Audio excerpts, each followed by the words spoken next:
Assalamualaikum warahmatullahi wabarakatuh. Kita saking kelas 8B badhe mempresentasikan toko ringgit Sengkuni.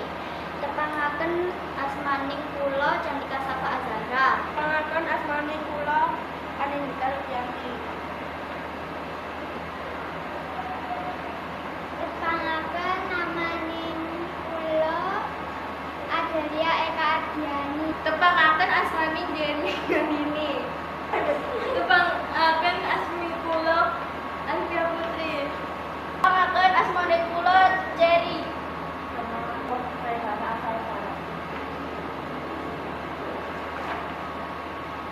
Bab 1 pendahuluan. Ringgit Purwo Sengkuni yaitu kata pengantar. Alhamdulillah puji syukur panjaran aturken wonten ngarsanipun Gusti Allah ingkang Maha Agung sahingga laporan punika saged kasusun kanthi sae. Boten kasupen kula aturken matur sembahipun kagem tiyang sepuh kawula ingkang tansah paring kawruh lan seserapan sahingga laporan ingkang kasusun sae punika saged tuna. Karya kanthi ira-irahan wayang kulit Sengkuni punika minangka salah satunggaling sarana belajar nyerat. Karya menika kasusun kagem njangkepi tugas mata pelajaran Bahasa Jawa. Mugi-mugi karya ingkang kaserat dening panyerat menika saged paring mapinten-pinten manfaat dhumateng para sinten kemawon ingkang maos. Kula minangka panyerat ugi kathah kakirangan pramila panyaruwa tansah kula antu-antu. Sengkuni yaiku sawijining toko wayang jroning tradisi pewayangan Jawa. Sengkuni yaiku adi saka Duryodana, Raja Nagara Astina Jara Wiracarita Mahabharata. Sengkuni yaiku ditetang dadi toko sawiji lan sukses. Asring migunakaké siasat lan dipunikat kanggo ngayuh tujuané. Piyambake duweni peran pribadi jroning manipulasi Duryodana lan jalari konflik antara Pandhawa lan Kurawa. Jara pertunjukan ringit Purwo. Sengkuni asli digambarake dadi toko kang duwé karakter unik lan kompleks, karo swara lan gerakan kang khas. Piyambake dadi sawijining toko antagonis kang menarik jroning cerita ringgit Purwo. Ringgit Purwo Sengkuni duweni makna kang luwih jero, kaya nggambarake sifat licik lan manipulasi kang saleh nggawa dampak negatif. Nuduhake wigatiné kejujuran lan integritas jero Thailand. Mulang ngenani akibat saka tumindak kang etis lan ora manungsa. Ringgit Purwo Sengkuni dadi sawijining perangan wigati saka budaya Jawa lan dadi perangan saka tradisi pewayangan nganti waktu itu. Tujuan Sengkuni sanajan ora ana ing wujud sing padha ing jaman saiki, nanging pola prilakune isih relevan. Duweke minangka manipulator lan penghasil sing pinter ngadu domba, kaya sing kadang kala ditemoni ing lingkungan kerja utawa sosial. Sengkuni uga dadi pemicu konflik utama ing Mahabharata dan sifat ambisi butane ngulingake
sing disalahgunakaké ketergantungan ing kekuasaan wong liya lan konsekuensi tragis saka tumindaké.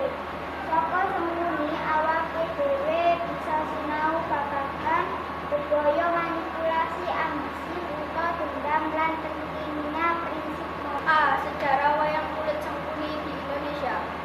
Ringgit Purwa diyakini wis ana ing Jawa wiwiting jaman kuno.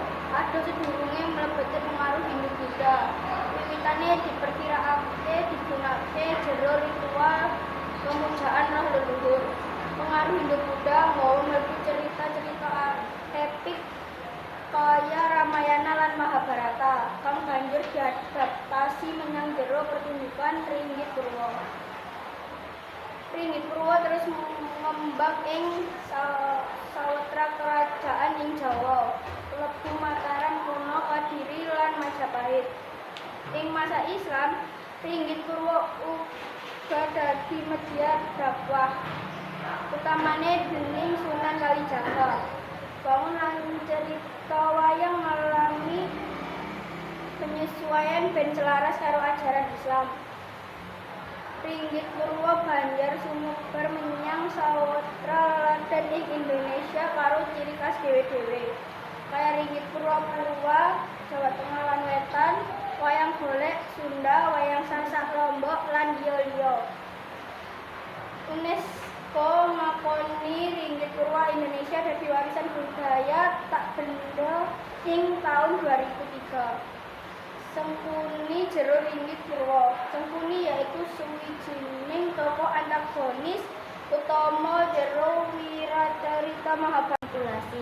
Ceritane tansah menarik amarga nampilake pertarungan watara kecerdasan jahat lan keadilan. Adipati saka negara Ngamarta jero pewayangan Jawa. Ia yaiku paman saka para Kurawa putra Prabu Pandhu Dewanata.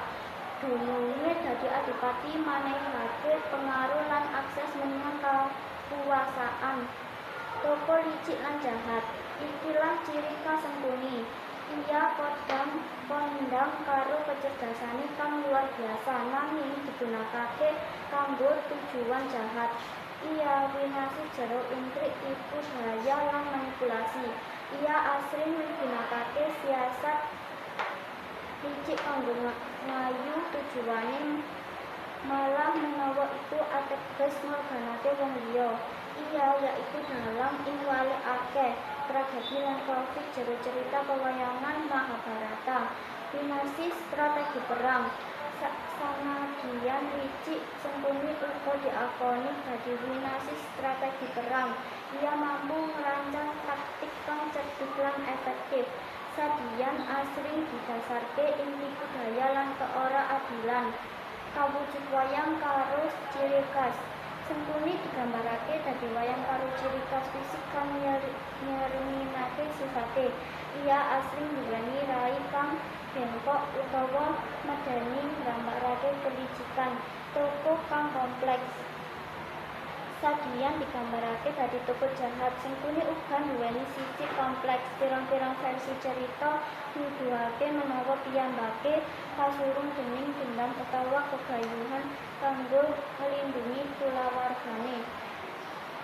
Nanging tumindak-tumindak kang kejam tetep ora terbantahkan.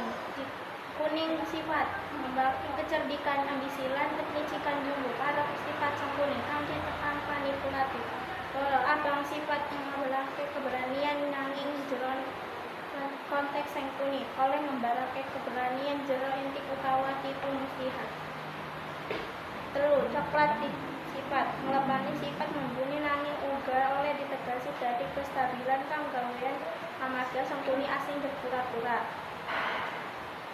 Ijo sifat ijo biasane ngelambangake kedamaian nanging jeroning konteks Sangkuni bisa ditegasi dadi kemunafikan amarga tumindak elemen asring kanggo kawigatan pribadi. 5. Ira sifat ngelambangake kekuatan misteri lan temen jeroning konteks Sangkuni uga bisa nyelamikan sifat picik lan sifat sembunyi. 6. Oranye sifat menunjukkannya kereta lan filosofis kang asring dibuat arahne Sengkuni jero takit mung ning latir. 3. Perjalanan hidup Sengkuni. Sengkuni yaiku sawijining tokoh ringgit purwa jero pewayangan Jawa. Ditepang dadi pati menteri saka Paraja Hastina. Iki yaiku perjalanan utawa latar wurining tokoh Sengkuni. Asal usul Sengkuni yaiku putra saka Resi Druwenta, siji bijak lan ulama. Ia lahir saka rahim Dewi Dresanala, putri Kabubusi Kunti. Kauripan awal Sengkuni digedhekake dening Resi Druwenta lan sinau ilmu agama, politik lan strategi perang. Ia banjur dadi pati ing kerajaan Hastina. Perang jero perang Bharatayuddha. Sengkuni nganggo peran wigati jero perang Bharatayuddha yaiku perang watara Pandhawa lan Kurawa. Ia dadi salah siji penasihat utawa Prabu Duryudana. Raja Hastina. Karakteristik Sengkuni ditepang dadi tokoh kang cerdas, licik lan ambisius. Ia asring nggunakake kecerdasane kanggo manipulasi kahanan dan ngayu tujuane. Akhir ayat Sengkuni pungkasane gugut jero perang Bharatayuddha. Ia dipawa bandare karo kakange Dhestharashtra. Sengkuni uga mendem maos ing Dewi Kunti. Wiwit iku Sengkuni cedhak karo Dhestharashtra lan Gandhari, malah ngopeni putra-putra Kurawa. Cedhakake karo Kurupati Rawane duweni pengaruh gedhe ing para Kurawa. Sengkuni banjur gerang misi dadi pati Astina lan wiwit ngranyekake kanggo nyingkirake Pati Gandamana. Rencanane diriwiti karo memrovokasi pasukan watara Astina lan Trenggalani banjur ngadu-adu Gandamana kanggo perang nalika Gandamana menang. Sengkuni menyebabake jero golongan lan menghujanine karo tombak. Nanging kasekten Gandamana nyawene slamet lan bali menyang Astina. Ing ini piyambak menghajar Sengkuni kanthi raine Alarupa kang banjur menehi jeneng Sengkuni. Sanajan gagal mateni Gandamana, Sengkuni kasil dadi pati Astina sawise banjur memitane lan Gandamana kanggo milih lan Gandamana milih kanggo lunga ngabdi ing Prabu Drabada ing Pancala. 5. Kematian Sengkuni. Sengkuni pralaya ing medan laksa nalika kadadéyan perang Bharatayuddha meletus. Jroning crita asli Sengkuni mati ing tangan Sadewa. Nanging jero pewayangan dheweke mati ing tangan Bima. Amarga kasiat Lengatala dheweke dadi angel kanggo dikalahake. Tekan Bima kedhot asa lan ketenangan akal. Tekan dheweke pendhapat pitutur saka Kresna lan Semar kanggo nyerang perangan Sangkuni lan Bubure.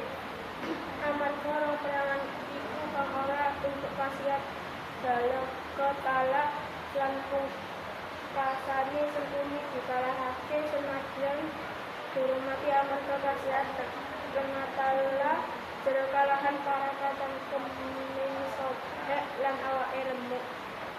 Dheweke mati sawise Duryudana dikalahake Bima lan jero kalahan Sekarat lan Tatupara.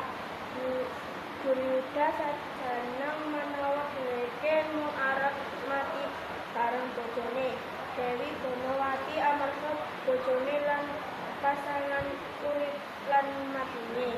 Duwarasan Kresna Sengkuni kang mati dipatkan mayang Duryudana. Duryudana ora ngerti amarga mripate wis wuta akibat pertarungane lan Sengkuni uga wis bisa omong. Duryudana lan Sengkuni mati bareng sawise Duryudana nyokot guru Sengkuni. Lan pancen bener Duryudana mati bareng pasangan sehidup sematine yaitu si Sengkuni. Sawise mati, Bima njupuk kulit perangan dada Sengkuni kanggo digunakake sang ibu Dewi Kunti dadi kembar. Bab iki kedadéan amarga Sengkuni tau njajal kanggo memerkosa Dewi Kunti tekan kebayane ucul nanging oleh diselametkan Bima.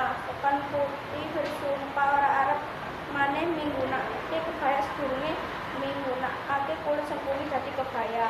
Ketiga, penutup. Sangkuni jero Ringgit Purwa yaiku tokoh antagonis utama kang betekang licik lan remen mengadu domba. Dadi pemicu konflik watara Pandhawa lan Kurawa. Karakternya merepresentasikan sifat negatif manungsa lan langkah tragis dadi konsekuensi pembayaane. Sabiyan ceritane alat tetep menikahi kekurangan moral lan oleh direfleksikan dalam konteks negara. Matur suwun. Wassalamualaikum warahmatullahi wabarakatuh.